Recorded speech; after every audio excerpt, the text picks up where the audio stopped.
தமிழகத்தையே உழுக்கிற மாதிரி ஒரு கோர விபத்து தமிழகத்துல நடந்திருக்கு. எங்க வந்து பாத்தீங்கன்னா கிட்டத்தட்ட அதுல ஒரு 11 பேருக்கு மேல இறந்து போயிருக்காங்க. ஒரு கல்லூரி மாணவி இறந்து போயிருக்காங்க. கிட்டத்தட்ட வயதானவர்கள், கிட்டத்தட்ட சென்னையை சேர்ந்த ஒரு பெண்மணி கூட அதுல இறந்து போயிருக்காங்க. இந்த சம்பவம் வந்து பாத்தீங்கன்னா 2 பேருந்து வந்து ஒன்றுக்கொன்று மோதி அந்த விபத்து நடக்குது. எங்க நடக்குது? சிவகங்கை மாவட்டம் திருப்பத்தூர் பக்கத்துல இருக்க கும்மங்குடின்ற ஒரு ஏரியா பக்கத்துல இந்த பேருந்து விபத்து நடக்குது. அந்த பேருந்து விபத்து வந்து பாத்தீங்கன்னா 2 பேருந்து வருது. ஒரு பேருந்து வந்து பாத்தீங்கன்னா காரைக்குடியில இருந்து திண்டுக்கல் வழியா ஒரு பேருந்து வருது. இன்னொன்று வந்து பாத்தீங்க அப்படின்னா திருப்பத்தூர்ல இருந்து காரைக்குடி போற வழியில ஒரு பேருந்து வருது. இந்த 2 பேரும் வந்து பாத்தீங்கன்னா ஏதோ ஒரு சம்பவம் நடந்துருச்சு. எதிர்பாராத விதமா வந்து பாத்தீங்கன்னா 2மே நேருக்கு நேர் மோதுது. இந்த பேருந்து வந்து பாத்தீங்கன்னா இப்போ கவர்மெண்ட் கூட புதிய பேருந்து விட்டாங்க தெரியுமா? அந்த பேருந்துல ஒரு பேருந்து தான் இந்த 2 பேருந்துமே நேருக்கு நேரா மோதுறாங்க. மோதும்போது வந்து பாத்தீங்கன்னா ஒரு பேருந்துக்குள்ள இன்னொரு பேருந்து இருக்கு. போட்டோ போடுறேன், வேணா பாருங்க. இந்த சம்பவம் நடந்தோடனே வந்து பாத்தீங்கன்னா கிட்டத்தட்ட 11 பேர் இறந்து போயிடுறாங்க. இந்த 11 பேர் வந்து பாத்தீங்க அப்படின்னா சும்மா சாதாரணமா இறந்து போலங்க. நம்ம பார்க்கவே முடியாது.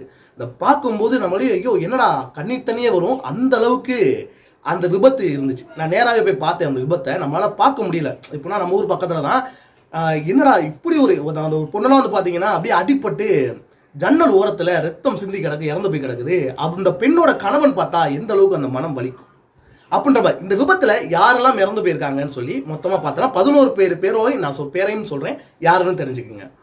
ஒருத்தரோட பேர் வந்து பாத்தீங்கன்னா சென்றாயன். அவர் வந்து பாத்தீங்கன்னா அரசு பேருந்து டிரைவர் வந்து வத்தலகுண்டு. இவர் வந்து பாத்தீங்கன்னா கிட்டத்தட்ட 36 வயசா அவருக்கு ஆகுது. அவரும் இந்த விபத்துல இறந்து போயிட்டாரு. அதுக்கப்புறம் வந்து பாத்தீங்க அப்படின்னா முத்துமாரி 60 வயசு சிங்கம்னாரியை சார்ந்தவங்க.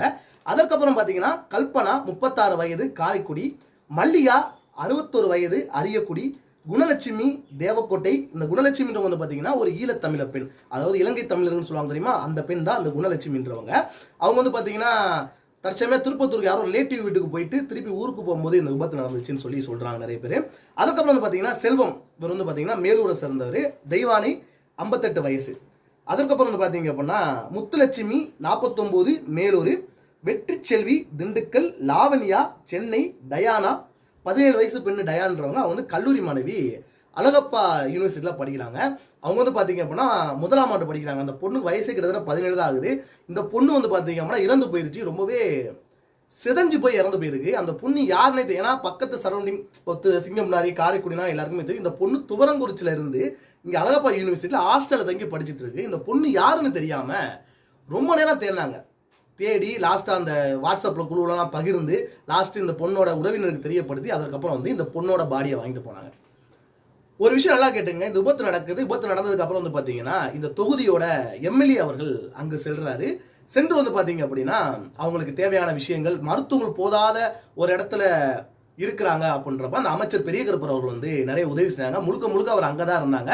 அதுக்கப்புறம் வந்து தாவேக்கா நிர்வாகி டாக்டர் ஒருத்தர் வந்து பாத்தீங்கன்னா வந்து பார்க்க வந்திருந்தாரு. அதுக்கப்புறம் வந்து பாத்தீங்கன்னா தமிழக அரசு ஸ்டாலின் அவர்கள் வந்து இதுக்கு வந்து உண்மையா என்ன சொல்றாங்கன்னா ரொம்ப ஒரு இந்த சம்பவத்தை வந்து நம்மளால ஏத்துக்கவே முடியாது. இது வந்து பாத்தீங்கன்னா எதிர்பார்த்து நடந்த ஒரு சம்பவம். நான் ரொம்ப மன வருந்துறேன். இந்த விபத்துல இறந்து போனவங்களுக்கு 3 லட்சமும், படுகாயம் அடைஞ்சவங்களுக்கு 1 லட்சமும், சும்மா சாதாரண அடிபட்டவங்களுக்கு 50,000 தரதா தமிழக அரசுல இருந்து சொல்றாங்க. அதுக்கு இந்த விபத்துல மோடி அவர்கள் என்ன தெரிவிக்கிறாங்க வந்து பாத்தீங்க அப்படின்னா திருப்பத்தூர் பேருந்து விபத்துக்கு வந்து பாத்தீங்க அப்படின்னா நான் ரொம்பவே மன வருந்துறேன். இந்த விபத்துல இறந்து போனவங்களுக்கு கிட்டத்தட்ட 2 லட்ச ரூபா கொடுத்தேன். காயம் அடைஞ்சவங்க வந்து பாத்தீங்கன்னா 50,000 தரேன்ற மாதிரி சென்ட்ரல் கவர்மெண்ட்ல இருந்து மோடி அவர்கள் தெரிவிச்சிருக்காங்க. இப்போ தமிழக அரசு வந்து பாத்தீங்கன்னா ஒரு தமிழக அரசு மேல ஒரு விமர்சனம் எப்பயும் வைக்கப்படுது. என்ன விஷயம் வந்து பாத்தீங்க அப்படின்னா கள்ளசாராயம் குடித்து இறந்து போனவர்களுக்கு 10 லட்ச ரூபா கொடுத்த தமிழக அரசு உங்களுடைய அரசு பேருந்துல பயணிச்சு இறந்து போனவங்களுக்கு 3 லட்ச ரூபா தருவீங்களா அப்படின்ற மாதிரி கேள்விகளும் எழும்பிட்டு இருக்கு. நிறைய குரல்களும் கிளம்பிட்டு இருக்கு. வீடியோ பார்த்தமைக்கு நன்றி, வணக்கம்.